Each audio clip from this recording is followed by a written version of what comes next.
e é o envio de amostra em licitações, tá? Pode ser que você esteja me assistindo aí e de repente você está já pensando assim logo de cara o seguinte: Diego, eu já venho participando de licitações, eu já venho acompanhando o canal da Magna, de repente você é até um aluno nosso, já adquiriu o nosso curso, etc. Né? Ou você já está inserido, né, nesse mercado e você deve estar pensando assim, pô, essa live acho que não vai me agregar muito, né? Não vai servir para mim. Eu já participo de licitações, eu já estou acostumado com o envio de amostra, já estou acostumado, né, com a rotina ali de licitação. Mas eu te digo que provavelmente eu vá trazer aqui, né, alguma coisa nova, alguma informação com a qual você ainda se deparou. Porque é o seguinte, pessoal, quem está nesse mercado de licitações sabe que a todo momento a gente encontra coisas novas, tá? Inclusive decisões novas de pregoeiro ou editais que vêm com algum tipo de regra com a qual você pode não estar acostumado. E para outros participantes aí que também participam de licitações ou que pretendem ingressar nesse mercado e que querem saber como transitar aí pelas licitações, como participar de licitações de maneira mais tranquila e com o menor número possível aí de problemas e surpresas desagradáveis, tá bom? Então a gente veio aqui para falar de um aspecto importantíssimo aí, claro, mais voltado para quem é fornecedor de mercadoria, mais voltado para quem não é prestador de serviço, mas sim para quem fornece material para o poder público, mas é importante você estar a par de todas as regras que dizem respeito ao envio de amostra, tá bom? Então vamos lá. Bom, a amostra, pessoal, para quem não sabe, ela é como se fosse um exemplar daquele material que você está pretendendo vender para a administração pública, né? Então você viu um edital de licitação, né? Ou você se deparou com uma carta convite de uma licitação na modalidade de convite, que ainda existe, né? Pela regra antiga da Lei Geral de Licitações, né? Mas que ainda está vigente. Pessoal, retomando aqui então, desculpa a interrupção, vamos lá. A amostra, como eu estava explicando, ela é um exemplar, tá bom?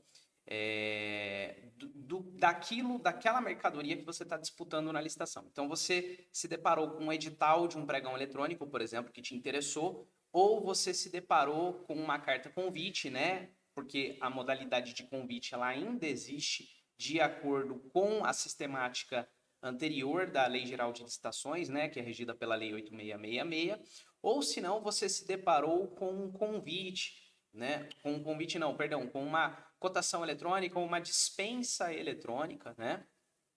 E aí você está participando daquela disputa, seja num pregão, seja numa dispensa, seja num convite, justamente porque você tem interesse em vender para o poder público uma determinada mercadoria que está sendo licitada, beleza?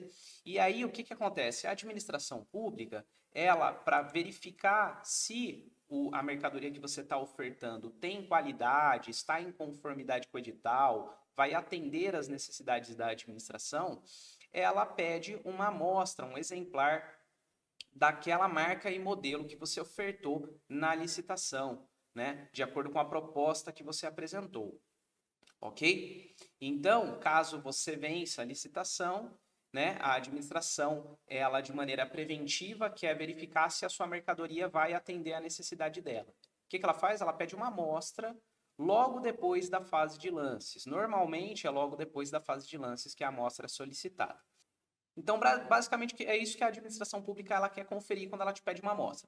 Se o produto funciona, né? Se o produto tem a qualidade esperada e se ele está em conformidade com o descritivo do edital, né? De acordo com as especificações técnicas do edital, de acordo com a descrição técnica exigida no termo de referência, no memorial descritivo do edital, certo? E aí, o que, que se pretende analisar por meio da amostra? Se pretende analisar exatamente a qualidade, o uso e a aplicação daquela mercadoria, né? Eu vou conseguir utilizar aquela mercadoria para as finalidades almejadas pela administração por meio daquela contratação? É isso que vai ser analisado aí na amostra, beleza? Portanto, tenha ciência, quando você mandar a amostra para a administração pública, ela poderá ser submetida a testes, a análises, ela poderá ser desmontada, por exemplo, ela poderá ser consumida pela administração pública e sem que a sua empresa seja ressarcida por aquela amostra, tá? Ou seja, a amostra, ela entra, pessoal, como um custo de participação no certame, tá bom? Quando você for participar de uma disputa de licitação e no edital tiver a previsão de amostra, vai ser necessário que você calcule como um custo aí para a participação daquela licitação ou daquela dispensa de licitação, o gasto com a amostra. Isso, claro, né? Se você ficar classificado em primeiro lugar, se você vier a ser vencedor da licitação ou se a sua empresa vier a ser classificada em algum momento, tá? Muito embora a amostra ela seja um custo para participar do certame, a administração pública ela tem o hábito de devolver a amostra. Então, é claro que a sua amostra ela pode ser consumida, ela pode ser desmontada, ela pode ser utilizada, mas tem muitos órgãos públicos, muitas entidades e órgãos da administração pública que, ao promover uma licitação, eles devolvem a amostra. Dificilmente eles vão te devolver essa amostra enviando ela pelo Correios, né? Por exemplo, pensando numa mercadoria que você tenha entregue na sede da administração, fazendo o envio por Correios, por exemplo, por Sedex, que seja, a administração pública não vai te devolver esse exemplar, essa amostra, também por Correios, mas ela vai disponibilizar para que você retire na sede da administração, tá? Pelo menos é assim que funciona na maioria dos casos, ok? A amostra, ela é um custo, ok, isso a gente já entendeu. E a amostra, pessoal, ela faz parte da aceitabilidade da proposta, certo? Porque a administração pública, ela pede amostra, porque ela quer verificar se ela pode aceitar aquela marca e modelo de material que você está ofertando. É importante entender que isso significa o seguinte: vencer a fase de lances é uma coisa que a gente já falou aqui em outras ocasiões, mas é importante frisar isso. Ganhar a fase de lances não é sinônimo de jogo ganho, tá bom? Por quê? Porque você ainda tem que enviar a amostra do seu material que vai ser submetido a uma análise, ok? E por meio dessa análise, a administração pública, sim, ela pode recusar o material que você está ofertando na licitação, ok? Então é importante não sair cantando vitória antes da hora, tá bom? Ganhou a fase de lances? Ok.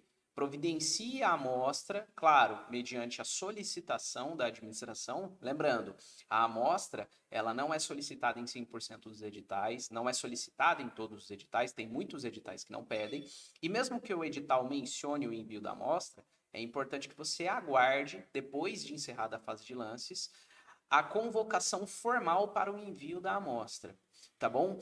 Se o edital, de alguma maneira, pela maneira como ele tiver redigido, deixar obscura a ideia de, pô, Diego, acabou a fase de lances, eu ganhei, eu não sei se eu já tenho que enviar a amostra, eu tô com medo de não enviar, passar um determinado prazo, o pregoeiro suspendeu a sessão pública aqui ou não se manifestou mais no chat, eu estou com medo de não enviar essa amostra e acabar perdendo a disputa. O que é que eu recomendo que você faça? Ligue na administração e converse com o pregoeiro, mande um e-mail. Se o chat for aberto, você pode perguntar no próprio chat, né? Como alguns pregões eletrônicos funcionam aí com um chat aberto para que os participantes se comuniquem com o pregoeiro, ok? Porém, a regra é sempre a que o pregoeiro deve convocar o participante para o envio da amostra. Por mais que o edital já seja claro quanto à regra de envio.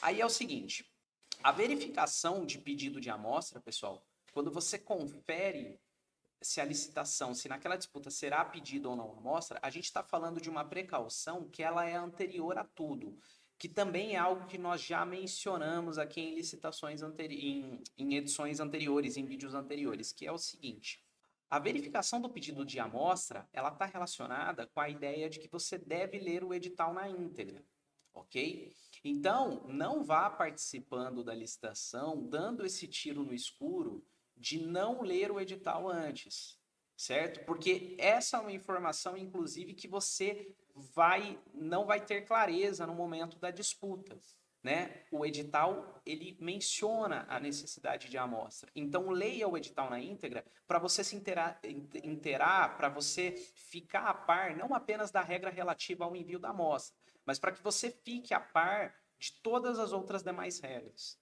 tá bom? Agora, é possível, vejam, é possível que numa licitação ou numa disputa se peça a amostra e isso não esteja escrito no edital antecipadamente? Sim, é possível. É muito comum isso acontecer, por exemplo, na modalidade de convite. Ok? Na modalidade de convite, isso é comum. A administração pública, ela promove o convite e depois da abertura dos envelopes de proposta, verificada ali a proposta que está em primeiro lugar, a administração pública entra em contato com o fornecedor, normalmente através de um e-mail, e solicita que aquele participante envie a amostra da marca e modelo que ele ofertou na disputa, ok? Então, isso acontece sim em dispensas de licitação, às vezes o aviso de dispensa de licitação, o aviso de contratação direta, né? Ele não menciona que vai ser solicitada a amostra logo depois da fase de lances, no entanto, é solicitada a amostra mesmo assim, tá? É uma prerrogativa que a administração tem, ela pode fazer isso, tá? Ou na própria carta convite, por exemplo, essa informação ela vai estar omissa, porém você participou de uma licitação na modalidade de convite, agora a amostra está sendo exigida. Isso também é possível, tá? Mas quando a gente está falando do pregão, normalmente, a exigência de amostra estará descrita no edital. Então, leia o edital, ok? Você vai ter que ler o edital de qualquer forma, se você quiser vencer, né? Então, essa é uma das regras que vai estar lá.